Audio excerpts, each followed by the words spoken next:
Hello there, and welcome to episode number 399, of Smart Podcast Trashy Books. I'm Sarah Wendell from Smart Bitches Trashy Books, and it is time for part 3 of what I am calling Bitches Assemble.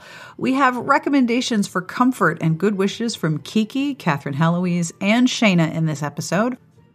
They are all part of the Smart Bitches writing team from different parts of the world, and we also have a cheese conundrum.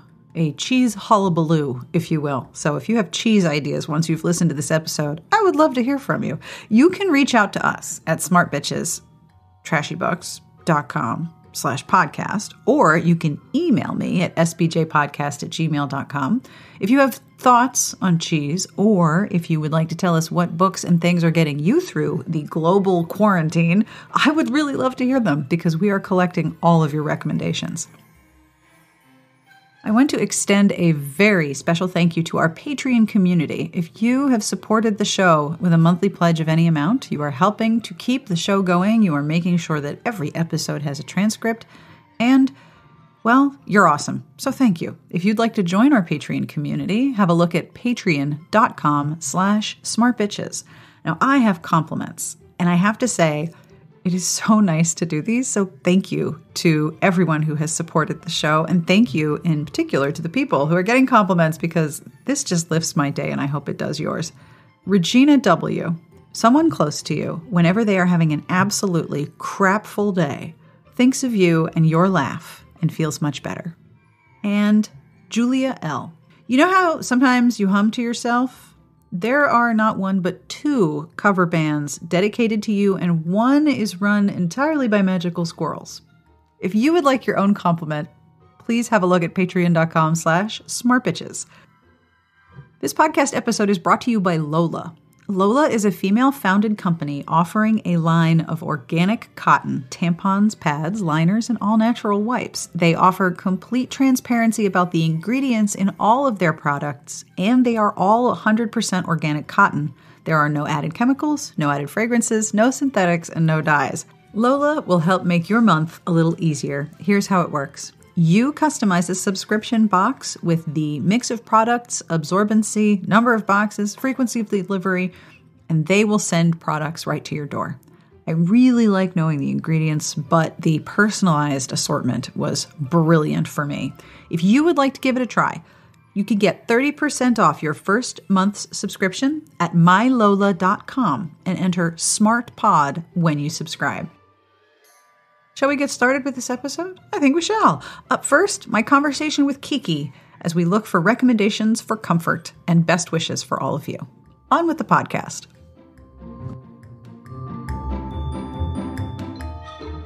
So how are you, Kiki? I'm doing okay. I think I was sort of at the height of my world anxiety last week and have sort of gotten to a much more level sort of point. I think it helps that last year was a very sort of busy and stressful and a lot sort of crisis year for me. So I think I'm prepared for this year. Yeah. The longer the weird schedule goes on, the more the weird schedule seems more normal. Yes. Yep. But then I'm like shocked by normal things. Like, for example, a street near us is being repaved, which, by the way, is fabulous for podcast recording. And I'm like, you're repaving a street? Well, I guess, Right. You're all standing really far apart and everything smells really bad. And it's like a bazillion degrees when you're resurfacing a road. So, okay, sure. Yeah, great. And it'll cut down on deliveries coming to the house. Okay, sure. Great. But an ordinary thing is happening. What? Yep. They're doing construction on a house, a couple of houses down from me. And I'm like, you're just doing? Okay. I mean, yeah, sure. But yeah, no, I completely understand that. I'm on week 3 of working from home because my work started a bit earlier than a lot of places in the area did. Oh, wow. And so I'm sort of, it is starting to feel a bit normal.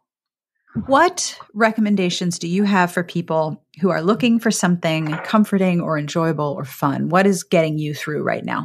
Okay. I have 2 directions that I would sort of send people in.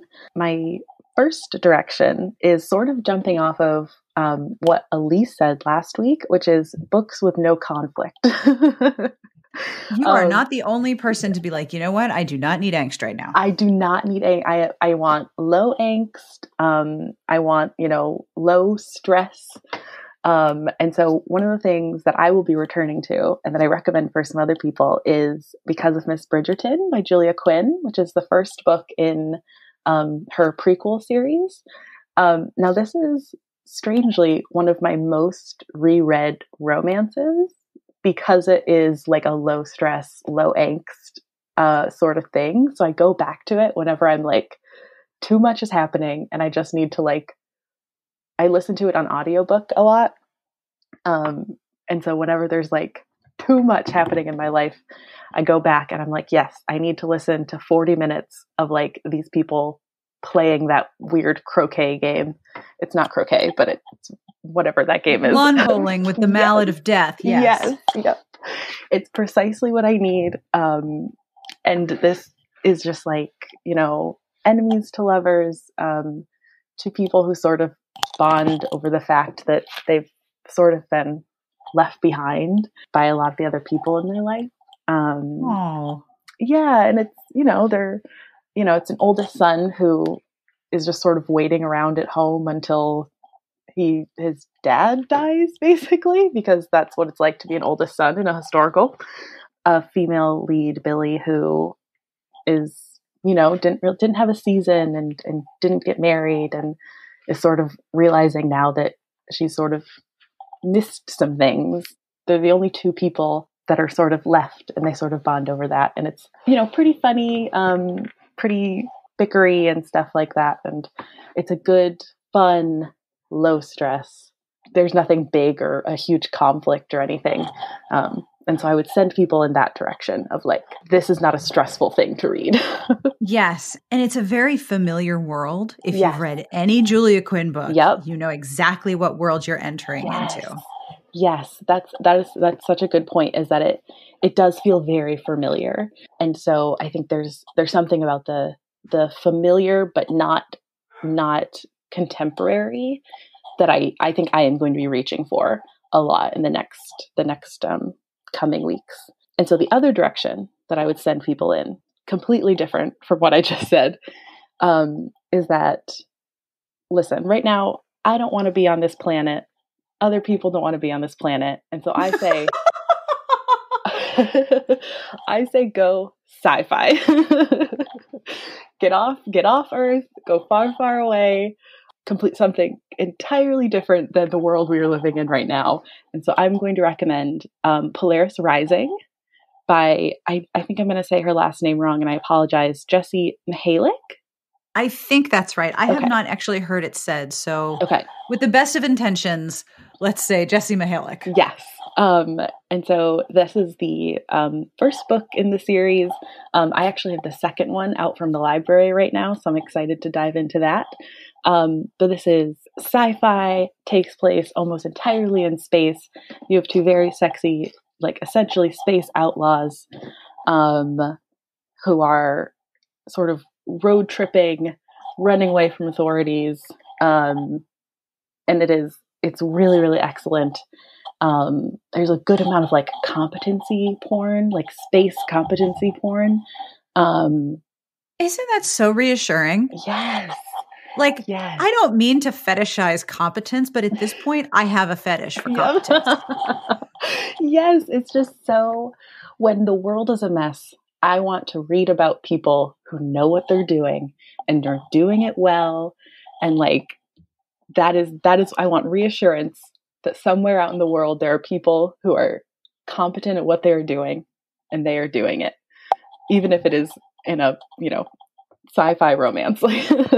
No. And I want competence and I want kindness and I want people being basically decent. Like my list is, it sounds like it's really a low level of expectation, but right now it's an extremely high level of expectation. Yes. Yep. Absolutely. So yeah, that I'm gonna recommend, any sci-fi, I think, just to, you're really, out of the actual Let's leave moment. the planet. Yes. We're leaving the planet now. I don't want to be here. Let's go far, far away into space where you have to deal with space problems and not Earth problems. But yeah, so I recommend, heading off into a sci-fi direction, or fantasy. If people are super into fantasy, just like head off away from this reality. And I recommend doing Yes. that with Polaris Rising. So those are my two big recommendations. That is what I will be doing for the next little while. That seems like a very solid plan. Yeah, I'm trying to do a lot of like comfort and enjoyment during this period. So what wishes do you have for the universe right now?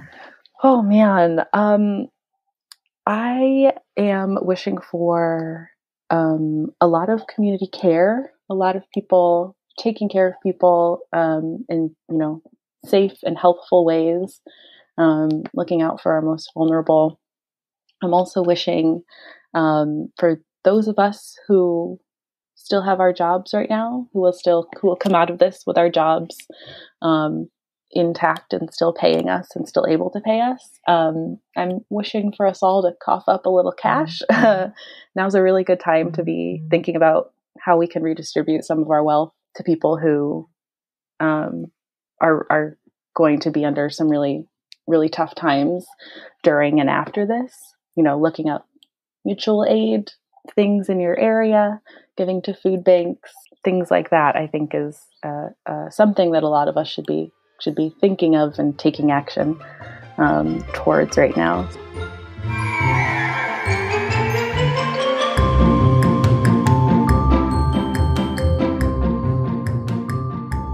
Good evening for you, morning for me. Yes. Greetings from far, far away. One of the things that I find so fascinating about this particular global catastrophe is that I know kind of what's happening all over the world, but I don't necessarily talk to people who are in that place unless I'm on a particular form of social media, and that's different from having a conversation. So how are you going today? Well, look, I personally am going fairly well.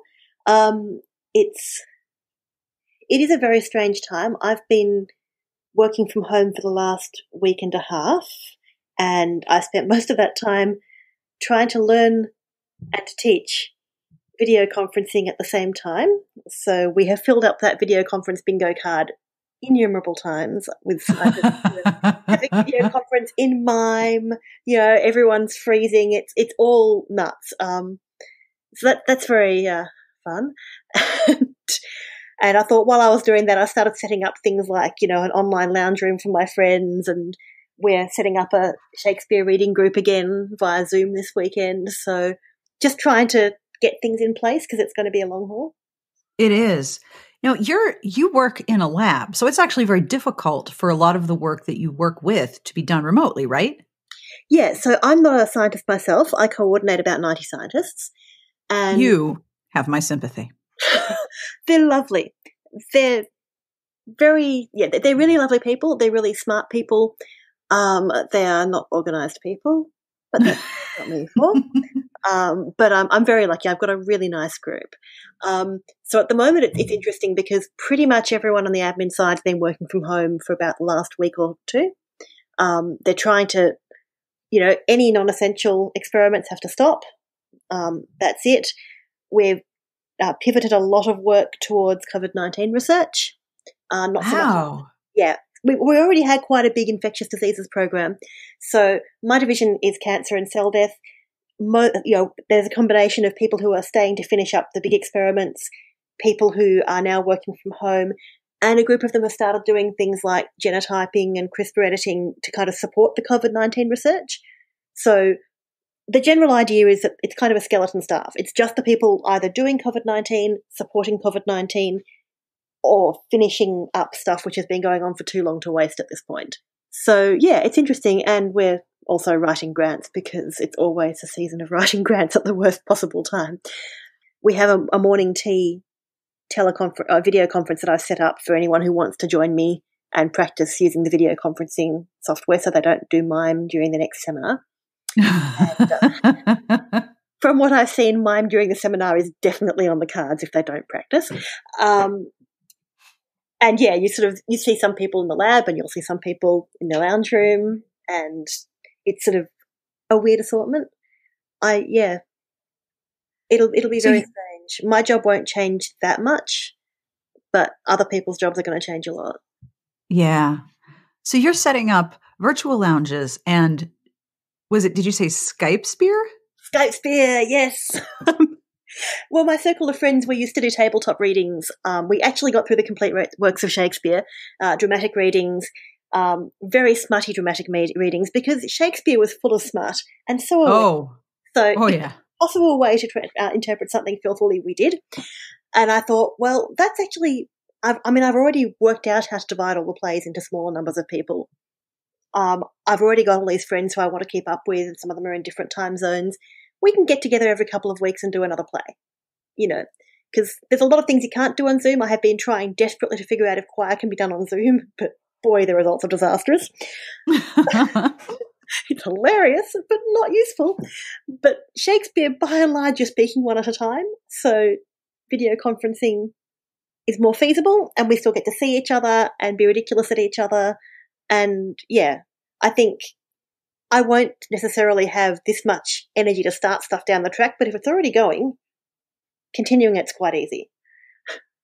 Oh, that's so true. I hadn't thought of it that way, but that's absolutely true. Well, and also, I spent the week teaching my colleagues, who I'm very fond of, but they're not my favourite people in my life in the whole wide world. I've been showing them how to do all this, so I might as well organise my friends as well, so that we can all, why should my colleagues be the only ones who are benefiting from me figuring out your organizational skills? Yeah. Yeah. So what recommendations do you have for people who need some comfort or relaxation or silliness? What recommendations do you have? So I've got two comfort reads. It's tricky for me because usually it's a comfort author. I'll kind of go, I'm now going to dive into the complete works of this person. I'm very, very fond of everything by Lois McMaster Bujold. If I had to pick a series, the Chalian stuff is amazing and marvelous. But the reason I love her is that she's got a lovely humour to her. She writes very optimistic worlds. Yes. She writes people who are trying to do the right thing, and by and large they succeed. And, in her science fiction, her technology is really interesting. There's a strong feminist feel to it. I love all the different ways she played with what if you had uterine replicators? How would that change culture in 1,000 different ways? That's just wonderful. And also, it's also a comfort read because, Bujold was my introduction to the internet back in 2000. About the first thing I did when I got online was join the Bujold mailing list, and I made friends there who I'm still friends with now. And some of them I've never seen yet. But, we've been friends for 20 years. We followed each other onto LiveJournal. We followed each other onto Facebook. We send each other Christmas cards, and these are just people I met because of these books. So it's kind of comforting intrinsically, but also it's got all these lovely associations of people I love, who I will hopefully meet one day in person. So that's really nice. So you would say to start with which book?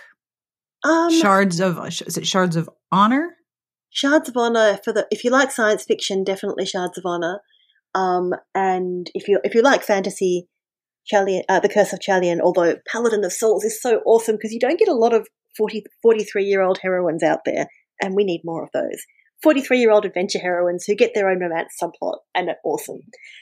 But you want to start with Curse of Chalian, just for spoilers.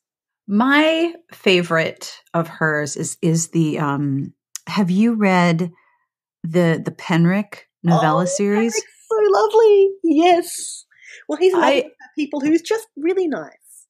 Yes, and he is consistently smart and kind and kind of hapless, and he's and yet he has this incredibly powerful demon in him who's like, Penrick, just hang on a sec, let me take care of this. Just chill for a moment. I got this. And I love how he's so unassuming, but also as the books continue, he's unassuming, but actually he does have all this power, and he is aware of that, and he is not afraid to use it. But he sort of flies under the radar because he's not someone who's into throwing his weight around. He's just completely charming. And Desdemona is so delightful. I love Desdemona. I love the series because it's just very kind. Yes. And kindness is consistently rewarded. Yeah. But honestly, I'd say that about all of Bujold's work. That's true. That's very true. Why it calls to me. And I suppose my other completely different comfort reading, and again, it's a whole author and hard to choose one book, but I love Laura Florand because it's basically the holiday in France that you have when you can't afford a holiday in France. Yes. Plus chocolate. Oh, plus chocolate, plus all those wonderful smells and tastes. She is so good at conveying smell and taste in her books. And also I'm an obsessive cook and feeder of people. And so obviously all her food stuff is just wonderful and makes me hungry and want to cook stuff and bake stuff. I don't know. Which one would I start with there? At the moment, despite my adoration of all things chocolate, I'm really loving the series down in Provence with the perfumers. And if we're going for really, really, really, really comfort one, I think A Crown of Bitter Orange, because that's all the stories are sweet. But Tristan is just a complete softie and adorable. So, Yeah. But yeah, there's no books in that particular series that I would not recommend if you just want to kind of go, I'm having a summer holiday in the south of France now. What wishes do you have for the people who will be listening to this episode? I think I don't know how to express it very well. To me, I think community is such an important thing. So I hope that people can hold on to their communities, that they can be supported by them and support them in turn, that just because we're isolated, that we can't find, we need to find other ways of reaching out to people. We need to find ways of being close to people. And they don't have to be big, difficult, complicated things. As I said, the virtual living room I set up on Discord, I set it going in 5 minutes, and now there's people making horrible jokes in my virtual living room at all hours of the day and night, and it's awesome. I don't have to do a thing that just happens. So I suppose, yeah. And obviously I hope that everyone's staying safe. I hope that everyone is staying well, that the people around you are well and safe. And I hope we can find a way through this and that brings us out better than we went in some ways, even if it's just okay, we now have to look at the world differently and find a better way to look after each other.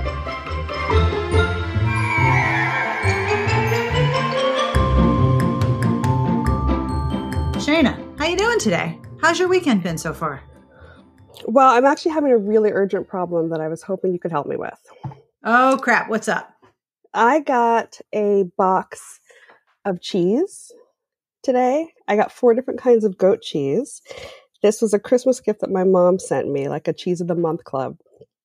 And I got a box of cheese. It's not the emergency I was expecting, but I am here for this emergency, and I flippin' love goat cheese, so please keep talking. It just occurred to me that I was going to talk to you and that outside help might be available to me.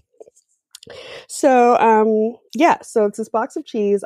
This is the 3rd month I've gotten it. Usually it includes these lovingly created recipes and these extremely poetic descriptions of each kind of cheese. And this month I'm imagining whatever's going on in the cheese shop, not the usual. Right. It's just a box with huge chunks of cheese thrown into it. And that's it. I had to use Google to figure out what the cheeses were. So you have a big box of goat mystery cheese. Yeah, so I actually do need help because my wife doesn't like goat cheese. I can't eat 4 pounds of cheese just on my own. I don't know what to do with it. So do you have any suggestions? Well, first you can mail some to me because I love goat cheese, but that's cross-country goat cheese, and that might be somewhat ill-advised. What to do with goat cheese that you don't?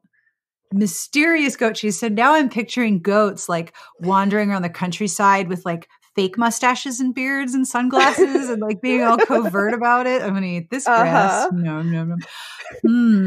Just leaving piles of milk that mysteriously turn into delicious fermented goodness that then fairies pick up and stick in cardboard boxes and then send off into the universe. Yeah, and then you're the recipient of mysterious spy goat cheese. Okay, So do you live in a house or an apartment?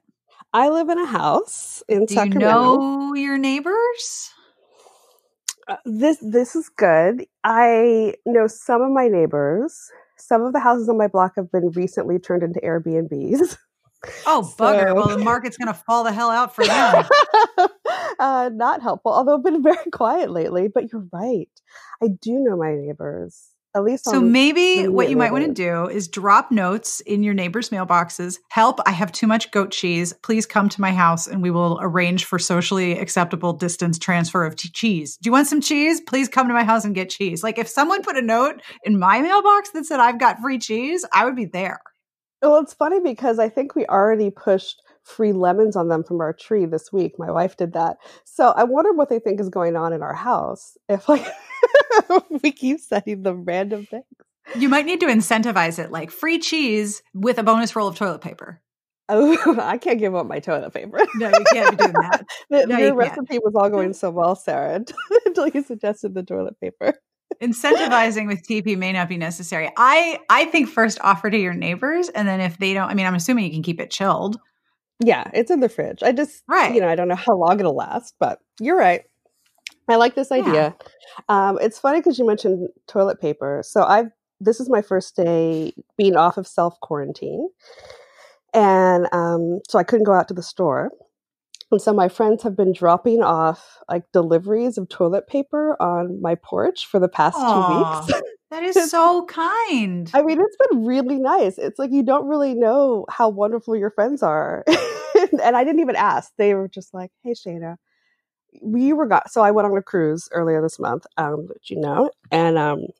which was fun. What was not fun was the returning part. No. And I came back to like, a disaster that's been created. This was like the super nerd cruise, right? Yes. Yeah. So it's called the Joko cruise. And it's like a nerd themed cruise. And there's like board games and sci-fi books and TV.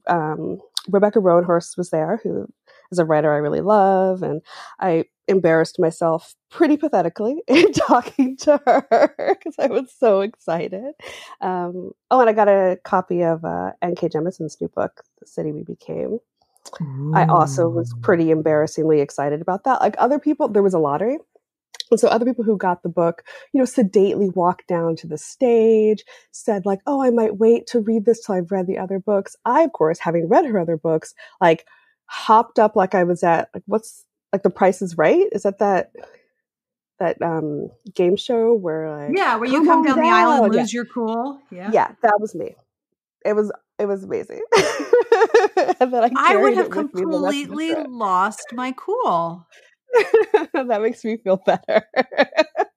Seriously, my inner 13-year-old would have not been okay. Yeah, like, I was just like... She would have come on out. Yeah. Screaming, running, like holding it to my chest like it was like this like treasured possession. I wouldn't leave it in the room the rest of the cruise because I was worried that like maybe someone would take it. I don't know who I thought would like the house I must cleaner. Carry it with me. What you need are some secret spy goats to guard your books. I do. Spy goats with like steampunk glasses on would actually have fit in really well on this cruise. Well, now you know what cosplay for next year. I do. I didn't do any cosplay this year, but next year I'm going to be all for it. So aside from coming back to a massive disaster pandemic, did you have fun?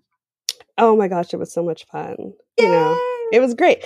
I didn't have Wi-Fi, so I didn't know what you all were dealing with. Sorry. Again, it sounds like it was bad, but it was so much fun. Yeah. I mean, people were really nice. Like there's just like this niceness of nerds that is just like different than niceness of other people because people are so passionate about their fandoms.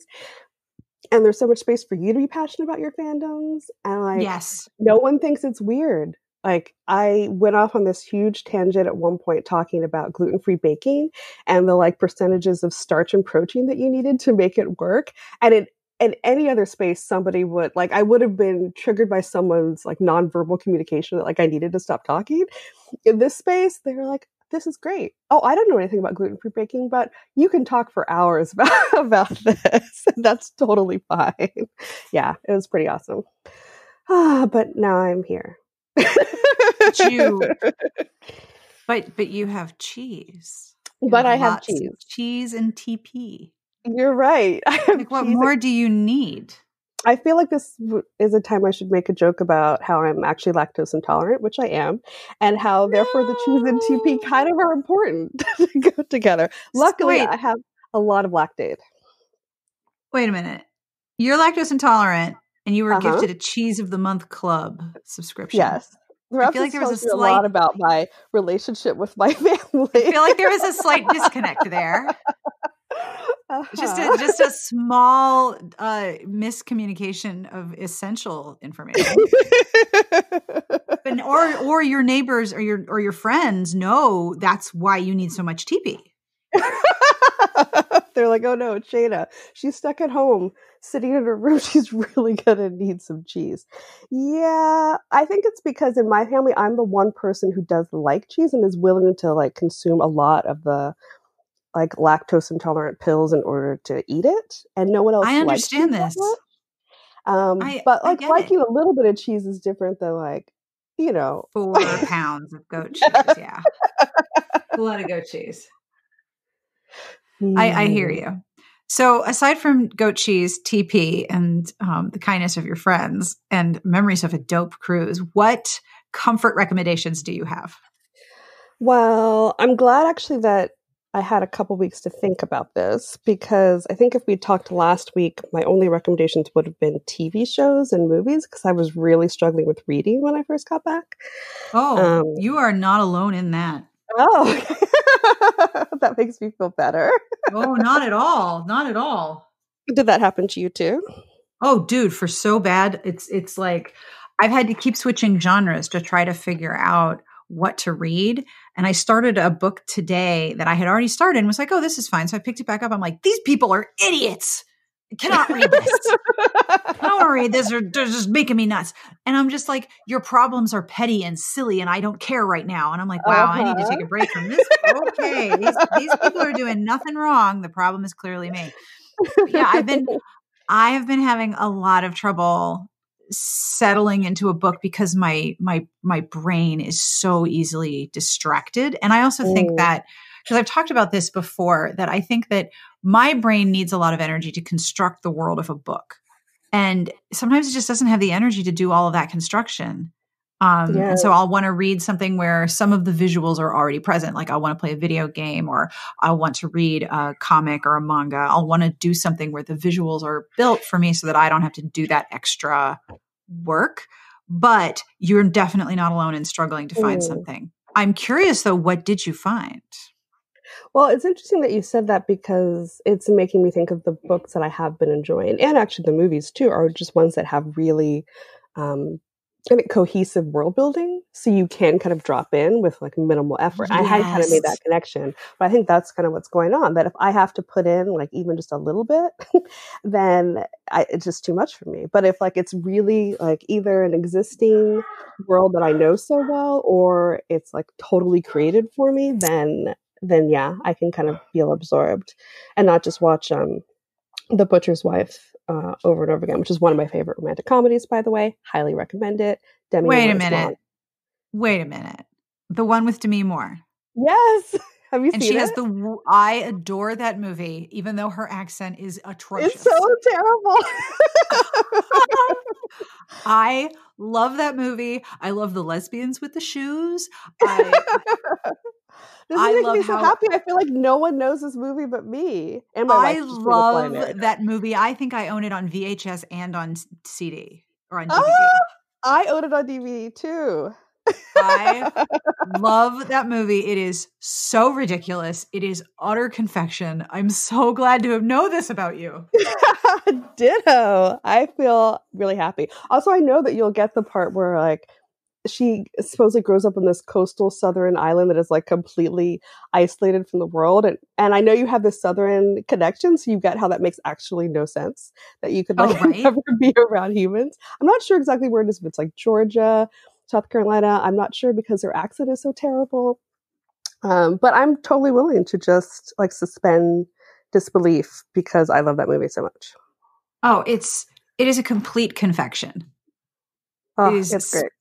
Spun sugar, and it is just delicious. So have you been rewatching it? Yes, and if you haven't done it lately, it is excellent for this particular time. I highly recommend it because it's got that ensemble cast and it's like all those different love story plots and like everybody's coming together and like it just kind of echoes the feeling that I have right now where I see all these people supporting one another and these networks of community and and it's funny. So if you haven't watched it lately, this is the time. A pandemic is the time. It really is. I love finding someone else who loves this movie. It is the perfect. It's a completely fantastical version of New York. Oh yeah, like utter nonsense New York. It's totally beautiful and magical, and there's no reality. That's a reality. Oh, and clean, and people just like hang out, like chatting all the time. Well, that part is actually kind of realistic. But yes, I completely agree. Now is a perfect time for that movie, and you don't have to do much work. The movie will do all of the silly work for you. Mm-hmm. It's like I'm here to be charming to the 12th degree, and I'm just like, okay, I'm here for this. And your accent is terrible. I will be charmed by you, especially this random butcher in a rowboat. I know. He's like fishing, but he doesn't actually catch fish. And then I'll just be charmed by this random butcher in a rowboat, and he doesn't know how he got there.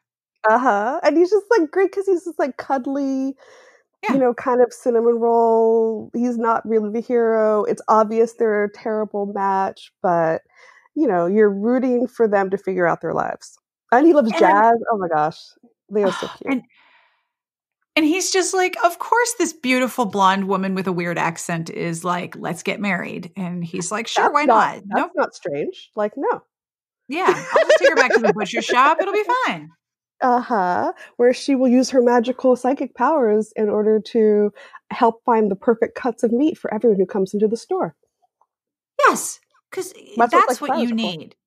Are you a vegetarian? No. I was going to say, because like, unless someone's a vegetarian, that sounds really great. Like, I need someone to match me mythically with pork chops. Right? And there's all those magic moments in the movie where someone comes in and they're like having a dinner party emergency. I need lots of veal chops right now. The whole time she's just been chopping them and they're all wrapped. And here you go. I've solved your meat emergency. Right. It's like a cheese emergency, but for meat. Exactly. And she wears the shoes that she thinks were $1.50. Oh, right. Those were I love it. And this woman's like, you're working in them. Like, and they're clean. Like, that's how amazing this movie is. They're blindingly white. Yeah, they're blindingly white slipper style heels. Like, there's a lot of fabric. There's lots of little gigas on them. And she's wearing them in a butcher shop, and they're pristine. That's the kind of movie we're dealing with here. Yeah, I think she actually is pristine the whole movie. I'm pretty sure she's wearing her like little like gingham print, like girlish outfit, and like blood never touches anything. Like she keeps unwrapping and seductively wrapping her little like white apron, but she doesn't actually need it. No, and I mean I can't even drink water without spilling it on my boobs. That's what boobs are for. Like apparently they're like an apron for my whole face. That's what I think. I agree with you. Oh my gosh. So, I love this so much. So in addition to The Butcher's Wife, I have actually been reading books, so I guess I could talk about that. So I decided to reread The Duchess War. Oh, good choice. Good choices. Definitely recommend. I think actually the whole Brother Sinister series is great. And it's perfect because I've gone through a couple periods in my life where I just got over historical romances and went through this fast and felt like I hated them. And the last one, it was years ago, but this book, The Duchess War, that was the book that got me out of that slump and like took me into my current reality of feeling happy about historical romances again. So I think it's just like, it's a powerful book for me. And, but yeah, the whole series, I finished that. I'm rereading the last book in the series now, Talk Sweetly to Me, which is like a shorter novella length, I think. And it's so adorable. And like, I think those are my favorites, actually, the first and the last, and the ones I remember the best. But I remember liking the whole series. I think it's great. I mean, Courtney Milan in general just does like smart kind of misunderstood characters really well, and she's got that like great banter and witty dialogue and smart women and men who like to get into trouble, which is kind of my weakness. And there's lots of like Yeah. social constraints and finding a way through to like make the world better and peace and justice for all. It's pretty adorable. I also love the cover of that book. I don't usually like gravitate towards books because of the cover, because for me, the cover and the inside are so disconnected in process and how they're developed that I just sort of they don't really factor into my decision to read a book. But the expression of friendliness on the model's face in Talk Sweetly to Me, the way she's looking at the reader, she has her hand on her face. She has this really gentle smile. And I'm like, I wanted to read that book just because she looked so friendly. Yeah. Yeah, it is actually, I think it's a really great cover. It's wonderful. And it actually like it fits the character, you know, because she's like a mathematician when she's like a computer and that hidden figures. Is that the movie? Yeah, kind of style. And so she's got this like brilliant, distracted kind of thing. She's like no nonsense. She's focused on her work. She's like middle class and not really up for the antics of the super radical feminist, adorable writer who wants her. But she's just got this like inherent sweetness. I feel like that's actually true of what's her name, Minnie and the Duchess War too. Like just like so giving, like this strong sense of responsibility for other people, just like so warm and friendly at the same time that like super talented in this like intellectual way. And I remember it, I don't know if it was around the time it came out, but I remember reading a blog post from Courtney Milan about how hard it was to make the cover for Talk Sweetly to Me because she used stock models. Do you remember that? And there were few Black stock models. So she just like couldn't find one that would work that she could then like turn into the cover. I think it was like she was using wedding dress models or something. Yes.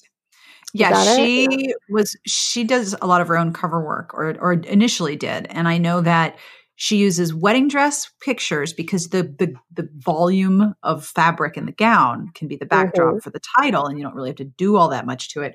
But finding women of color in wedding gowns photographed the same way that white models are was very difficult for her. I remember her showing some samples and how dreadful some of the stock images were. Yeah, it made me think about how stock images are this kind of surprising intervention point for like diversity, equity, and inclusion that I hadn't really thought about. Oh yeah. And I know there's like different groups who are kind of working on that in different ways, like not just ethnic diversity, but like size diversity too, and like, you know, positive representations of Black people. But it struck me, it was really memorable. And now I think about that every time I see the cover of this book, which apparently is whenever I'm having a bad week and need to read it. My husband's cousin, his ex-wife, is a stock cover model for some stock images. No, really? Yeah, she's a stock cover model. And then I heard that and I looked at her and I was like, of course you are. Yeah, of course. Of course, that is it. She is the perfect, and she's a lovely, surprise. She's a lovely human being. She's a stock model. And I was like, of course you are. Of course you are. That is like the it could be like a description. It could be a description of character, right? Like she was a stock image model. Oh, okay. I know exactly what she looks like. We're good. Thanks. Actually, that would be a really interesting romance. Like a stock image model, but like wasn't anything like the personalities you would expect. And it was you look so familiar. Have I seen you before?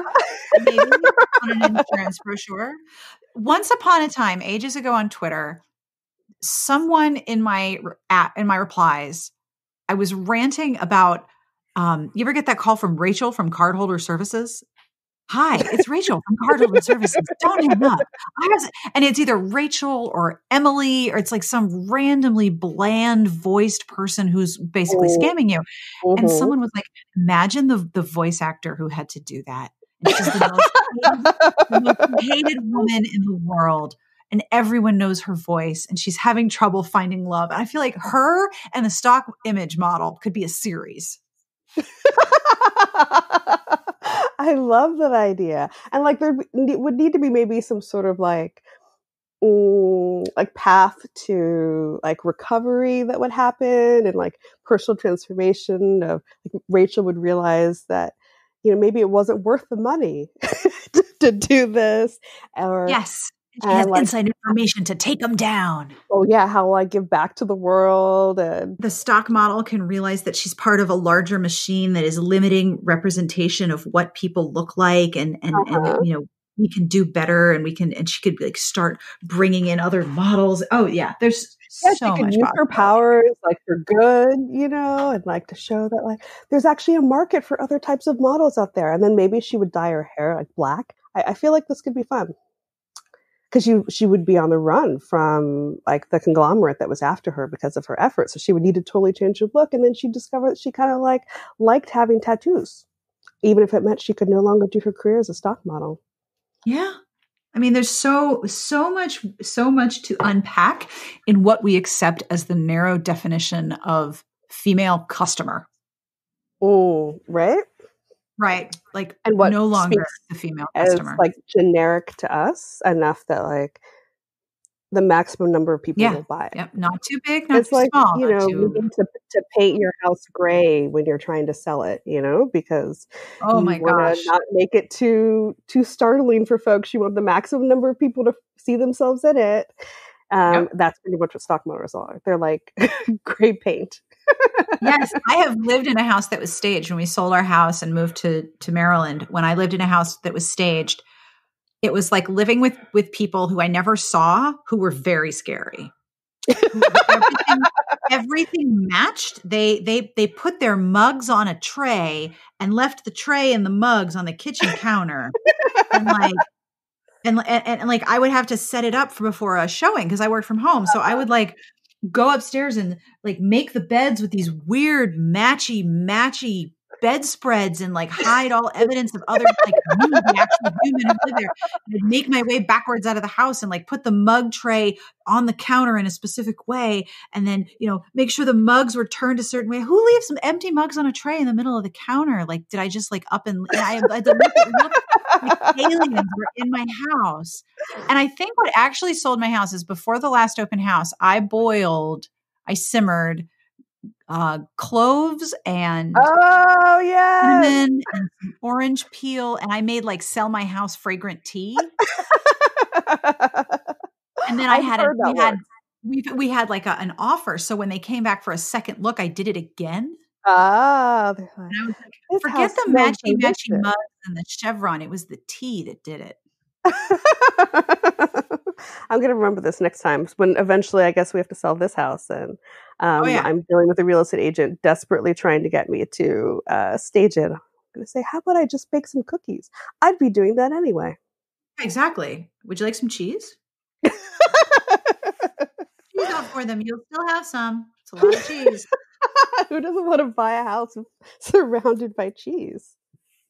Well, you've got more cheese coming from this subscription. You're going to have to just start handing it out, right? Well, wait, if Halloween isn't canceled, you're set. Sadly, this is my very last month. It was only a 3-month subscription.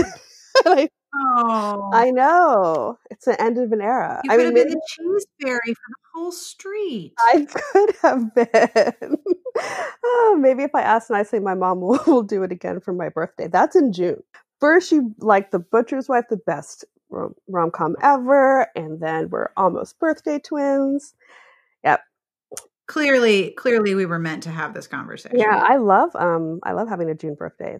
Anyway, so what other books do you want to recommend? I do have other books. So those are the ones I'm reading right now, and then I have a couple on my list to read. One is Knit One, Girl Two. I should say to reread. So I've read all of these books before, and I don't actually usually reread books. While I will rewatch movies over and over and over again, but usually I don't reread them. But these are desperate times, and I think Knit One, Girl Two is going to be really good. Like I read the first chapter just to remind myself of the tone, and it's just like so sweet and cute, and it's 2 women and they're both artistic, and it's really low conflict, and they just like each other, and they both are into the same fandoms, and then they fall in love and they eat lots of delicious things, and like nothing bad happens. And one of them is fat, which I'm always excited about, and super confident, and like there's no like self-esteem issues, which are totally real, but are like not actually comforting to read, is not in the book. Like they love each other's bodies. Like one is a yarn dyer, and I've gotten really into knitting. I don't know if I told you that, but I took a knitting. Oh, lovely. Yeah, I took a knitting class in January. Excellent timing. You make good choices. I could not be happier. What would I have done? I bought so much yarn in anticipation of maybe the self-quarantine happening, which then it did. And what would I have done if I didn't have like yarn, like a basic ability to turn it into cute things? So yeah, it's all about like knitting and painting, and it's just super adorable and sweet. I love that. And that's a perfect book for you.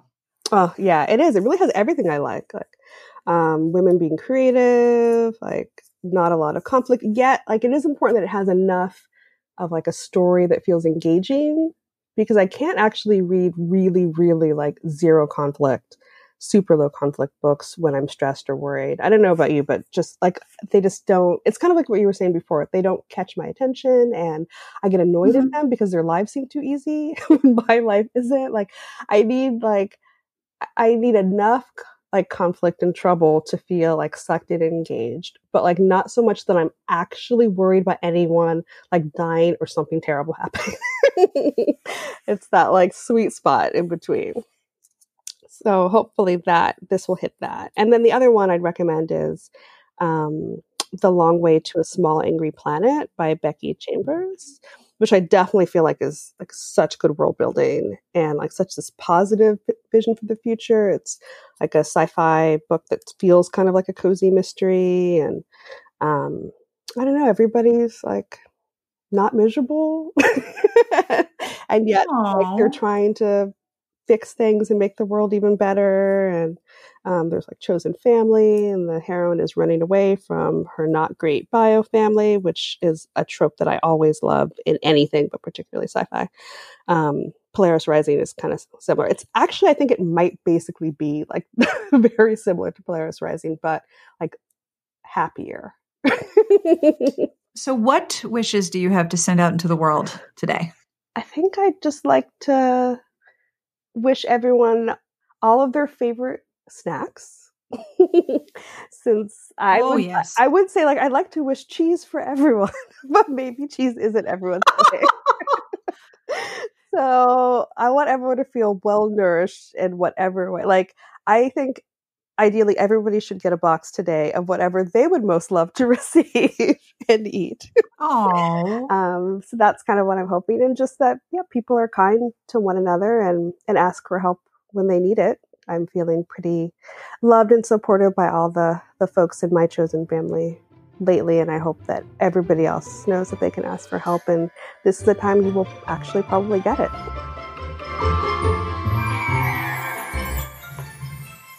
And that brings us to the end of this week's episode. If you would like to share your recommendations with us, we would love to hear them. You can come and chat with us in the show notes at smartbitchestrashybooks.com/podcast, which incidentally is where I will put all of the links to the books and things we talked about in this episode. Or you can email me at sbjpodcast@gmail.com. We'd love to hear from you, and I would love to know what's getting you through right now.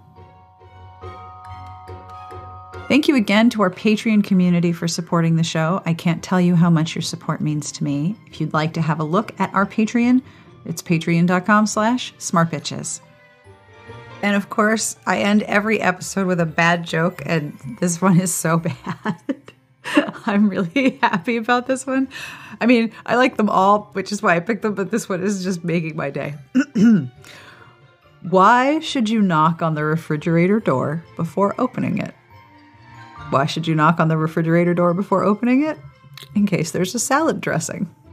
It's so stupid. I hope that amuses you as much as I do, as it amuses me. Oh, it's so dumb. I love it. On behalf of all of us to all of you, we are wishing you solace and comfort and as much chill and peace as possible. And we hope that everything that you're reading and watching and doing is nourishing and comforting to you. Smart Podcast Trashy Books is part of the Frolic Podcast Network. You can find more outstanding podcasts to subscribe to at frolic.media/podcasts.